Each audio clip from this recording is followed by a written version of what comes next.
Hello, beautiful souls. I hope this moment finds you well. I wanted to share from this tender portal of motherhood some ways of balancing out the nervous system.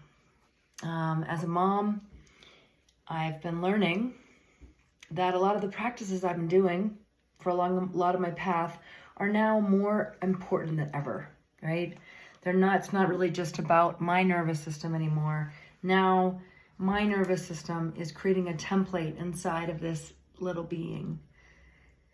And so I'm not just balancing out my own nervous system and all my inner children, my inner family, when I'm regulating myself, but I'm also creating a safe, harmonious space for my child to come home to, and for our nervous systems that are co-regulating. And that as I regulate my own, I'm actually supporting him and creating a new template for his nervous system, right? Because we inherit the nervous system of our mothers and their mothers and their mothers. And when we cultivate mindfulness practices, we get to break the template of what's been just passed down, or what we've just been routinely doing, and we get to be more in choice. So some of my favorite ways to work with the vagus nerve. The vagus nerve is the longest nerve in the body, and largely responsible for the stress response and moving into sympathetic arousal, the fight, flight, freeze, faint responses in our nervous system.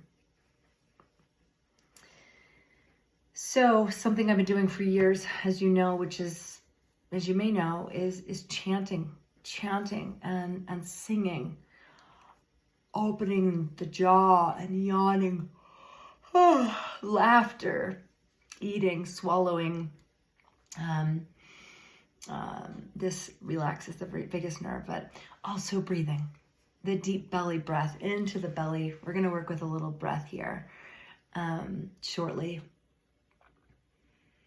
But also touch, right? The skin, the largest organ in the body, right? Putting some olive oil in a jar. It's my favorite. You could put some peppermint in there, or some lemon, or some jasmine, and bringing it all over your body. You can also wrestle, right? Me and my baby love to wrestle and play. Laughter, swinging in a hammock. This will bring harmony to the nervous system, along with you and your baby.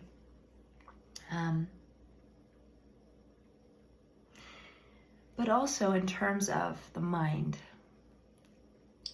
our good old friend gratitude is more ninja than ever, because to bring in gratitude, right, when you're in a spiral of whatever spiral du jour you are in, right? Maybe thinking about,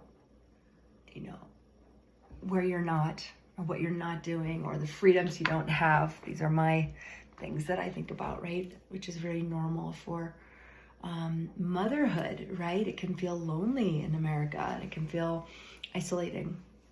So gratitude, and remembering that this moment, this emotion, this thought, this particular shape that you're in is not here forever. The body, like the body is like the moon. It waxes and wanes. It changes.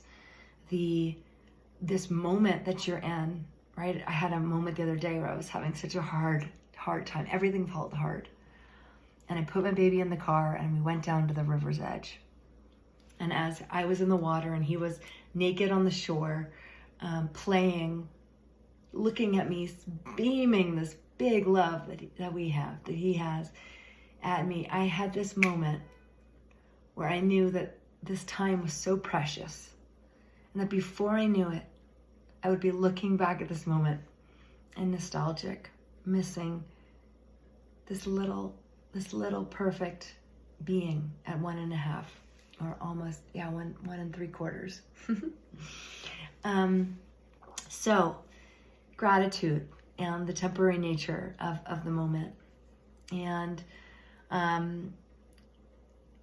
we're going to work with a breath here. And this is important to put in your toolkit, in your ninja toolkit, anywhere, anytime that you need to balance your left and right brain.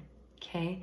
That is your feeling and your doing, right? When you feel like you're like all getting it done and you've lost access to your soft belly, to your heart, to your tenderness.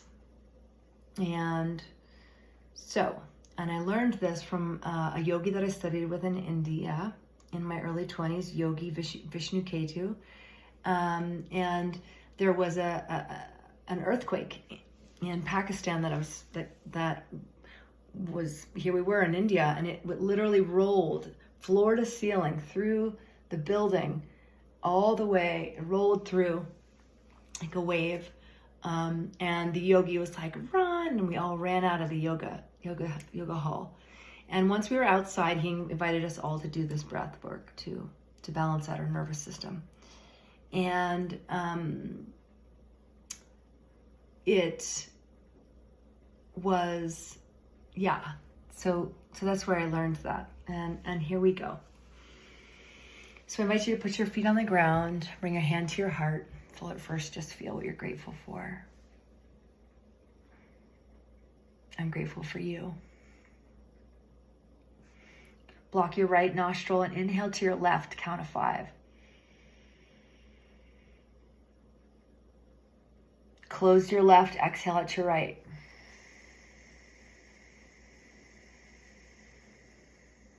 Inhale, count of 5.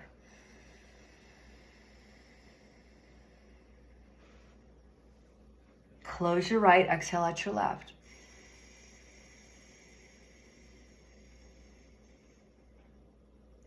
Inhale here.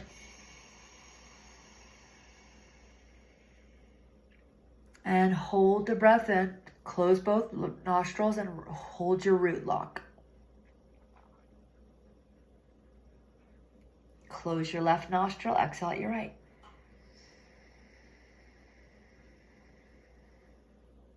Close your nostrils. Inhale right.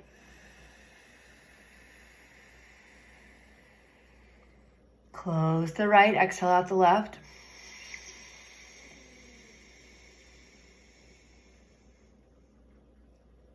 Drop your arms down, inhale both nostrils.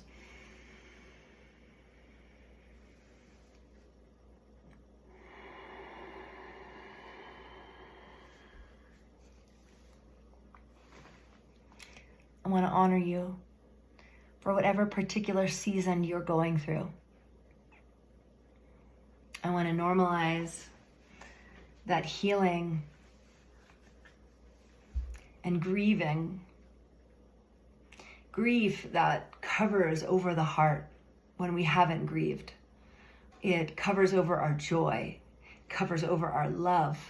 It covers over our freedom and our spontaneity and our life force. And grief is the song of the heart, and it might feel really messy. It might look really messy. It might look really big. And we've been taught a lot about big emotions. And I think it's a load. It's a load because we are human. We are human. We came here to be human. We came here to feel it. And we feel it, we heal it. And it can be brave to feel things that are just unfeelable and unbearable, like great big losses. I know for me, it's taken me sometimes 10 years to grieve for someone that I loved so much. It took me a long time because I couldn't handle it. To be gentle when the time is right. Take the space to little by little feel it, to heal it through. Holding tenderly your own heart. Making this moment more comfortable with a cup of tea and pair of slippers, and some kind words to yourself. I'm so proud of you. I believe in you. I see you. Go get 'em. Namaste.